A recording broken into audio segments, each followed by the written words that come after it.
My name is Ed Griffin. I'm the director of StrykeTeam. We do a lot of different events that to raise money and awareness for things. So we've done everything from we do a memorial ride for the 22 every year, and we do that to different locations that have some kind of uh, remembrance of whether it's like we've done it to Glenville Cemetery, and we've also done it to Memorial down in Kingsland, and we're planning another one for the next year coming up. It's open for anybody, whether on two wheels or four wheels, or whether it's on a moped. It doesn't matter. So that way, everybody can take time to reflect.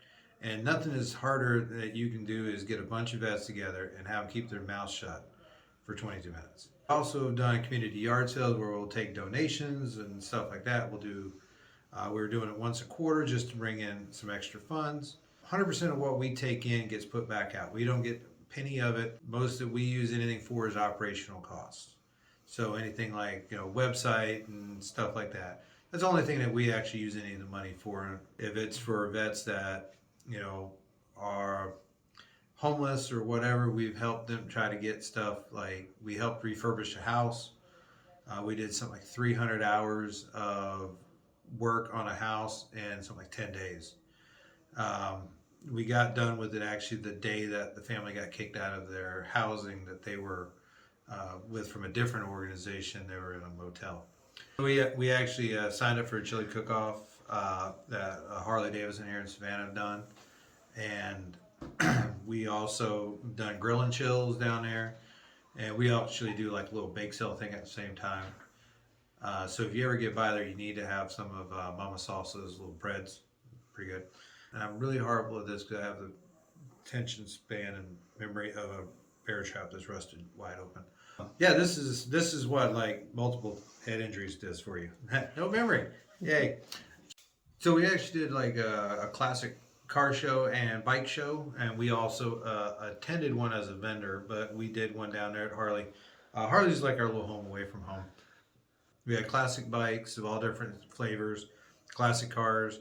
And we had a guy show up just to see what it was all about. We managed to talk him into going into it, and he actually did pretty well. As a vendor, me and Melinda, we went up to Wild River Boogie up in Tennessee, and we attended there as a vendor, and it was a bike rally up there in Tennessee, right down the street from Tail of the Dragon rather. I think it was their second year that they've done it. But we met a whole bunch of cool people up there. We actually we donated a parking sign because there's a veteran up there who he's retired now. So we donated a sign for the bar that they have for veteran parking, and they thought it was just the neatest thing because they really liked what we did and what we're doing.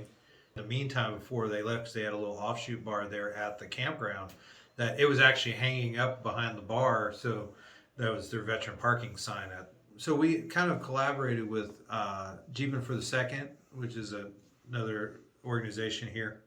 They were doing a memorial ride for Veterans Day on the 12th, the same day that the parade was. We were supposed to be in both, but we had one of our members' bikes break down. So we're sitting there on the side of the road helping get his bike up so that way we could get him home, so then get him trailered back to his house, because we don't, same logic behind with veterans and suicide awareness and things like that. You never leave a brother down. So we actually, that's kind of the code when it comes to bikes. You see somebody in need, you stop, you help. Sometimes it throws your plans off, but you end up making a friend for life. So, hey, it works out in the end. Another thing we do parking lot dedications. We do White Star, Gold Star.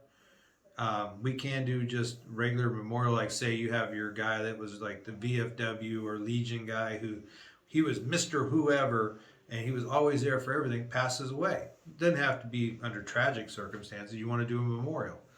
The one that we did recently was for a local family here.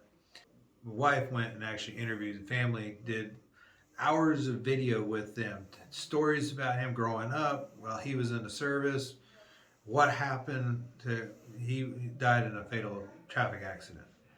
And she did the video, compiled it all together. So when you zap the QR code, it doesn't just go to the little biography page like a lot of places do. That actually has the videos for it.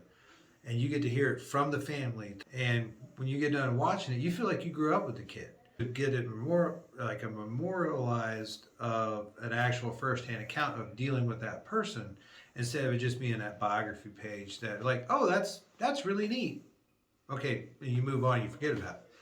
You see it with video, talking to people, just like watching a documentary, it sticks with you more. We also pay to keep that stuff up and running, so it'll be running in perpetuity, so that way it'll always be there. So when you zap that QR code 10 years from now, it's still there. And me and my wife even talked about, even if for some reason the organization does end up falling, we would still keep that stuff up because that's important to the family. It's not just a, oh, well, StrykeTeam's gone. No, that's for them. That's not for us. It didn't cost anything for the family when we did it. It actually was 100% funded by we going out taking donations from businesses and stuff like that. So 100% funded by the community, not by the family. Some places will be like, oh, you give us $1,000 or whatever and we'll do this for you. No, you already paid enough. You lost your loved one. So that way they can, they've already lost enough. They paid enough.